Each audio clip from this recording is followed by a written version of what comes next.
This week, armies start arriving.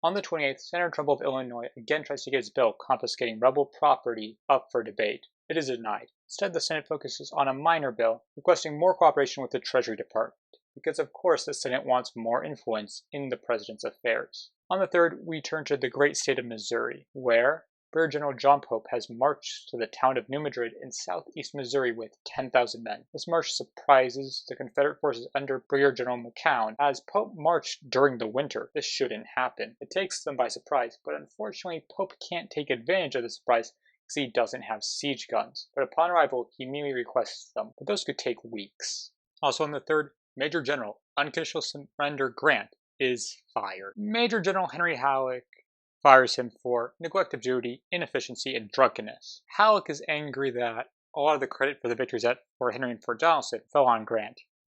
Those are his victories. Secretary of War Edwin Stanton, who has been being pushed by Henry Halleck on this matter, actually allows him to fire and arrest Grant, though Grant isn't arrested. There was much uproar on Grant's removal. He is well liked by the people, and they want him back in power. Next day, another bill is up for debate. Bill 151 is first spoken on by Senator Cohen of Pennsylvania. Is the bill Trumbull has been proposing. Just knowing the Senate, this bill is going to be a hard sell. Can Cohen do it? He starts off with a few questions. We are standing now squarely face to face with questions of most pregnant significance. Shall we stand or fall by the Constitution, or shall we leave it and adventure ourselves upon the wide sea of revolution? Shall we attempt to liberate the slaves of the people of the rebellious states, or shall we leave them to regulate their domestic institutions, same as before the rebellion? And the senator ends it with a call to continue the war. I thought the world was old enough for everyone to know, if you want freedom, you must strike the blow, which is to secure it. On the 5th, the Union takes Fernandina, Florida, by taking Fort Clinch. In doing so, they seize a battery of cannons from the fort, despite the leader of the Confederate Coastal Defense trying to remove these cannons last month. Who is the leader responsible for this defeat? Commander of the Department of South Carolina, Georgia, and Florida, Full General Robert.E.Lee. On the 6th, action at Bentonville.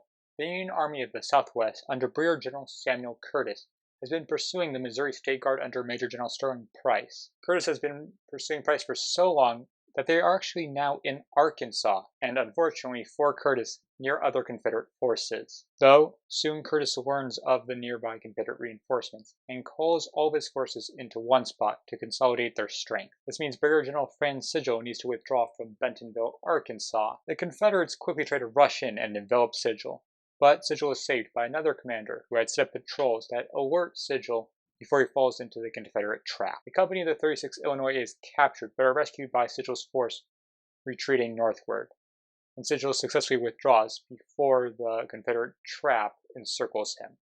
Though the northern part arrives late, they don't arrive before Sigel is out of their eyesight. The Confederate cavalry decides to charge Sigel, Sigel's line, and Sigel's artillery.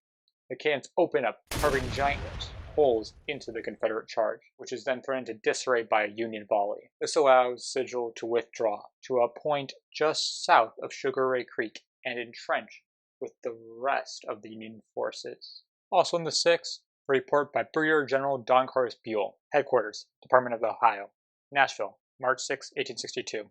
Honorable J.R. Underwood, Chairman, Military Committee, Frankfort, Kentucky. Dear Sir, I have the honor to receive your communication of the first incident of the subject of fugitive slaves in the camps of the Army. It has come to my knowledge that slaves sometimes make their way improperly into our lines, and in some instances they might have been enticed there. But I think the number have been magnified by report. Several have been found in our camp, and in every instance I know of, the master has recovered his servant and taken him away. I assure you that it's neither the Army's disposition nor its policy to violate law or the rights of individuals in any particular. With great respect, your obedient servant, D.C. Buell, Brigadier General, commanding department. The truth of the matter is Underwood is an influential leader in the state, and while his stance on slavery is complicated, his stance on returning runaway slaves is clear. Buell is probably lying here, since a lot of slaves have escaped to his line, somehow never seem to be recovered. And the last thing on the 6, Pope's men take Pleasant Point near New Madrid. This gives Pope control of both sides of the Mississippi River. Now he just needs his heavy guns before he can assault McCown's position. Then there is Sickles. He crosses the Potomac at dark. He has 1,000 men with him when at daybreak he meets the opposing force. Major General James Longstreet has 2 regiments near Stafford Courthouse, which have now engaged Sickles' men.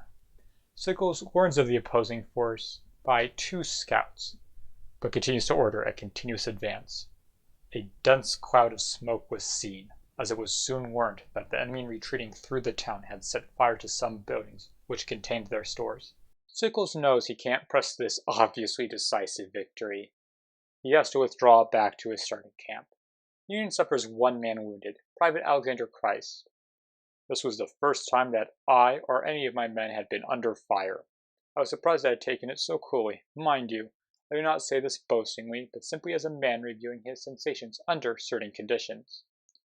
According to Thomas Keenly, author of American Scoundrel, he was well on his way to becoming what a small proportion of soldiers became, becoming what Hooker already was, a lover of war, as the highest state of manhood, as a measure of himself and his young men.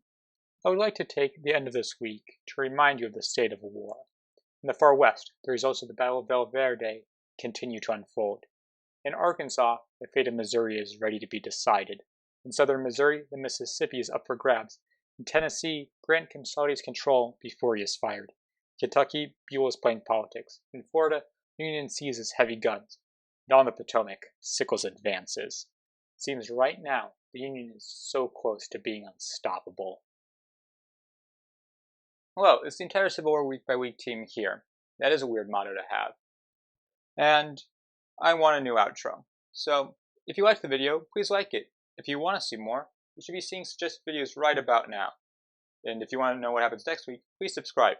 And if you want to share history, give me suggestions in a more easy way than YouTube comments, or want to tell me how wrong I am, please check out the channel's Discord.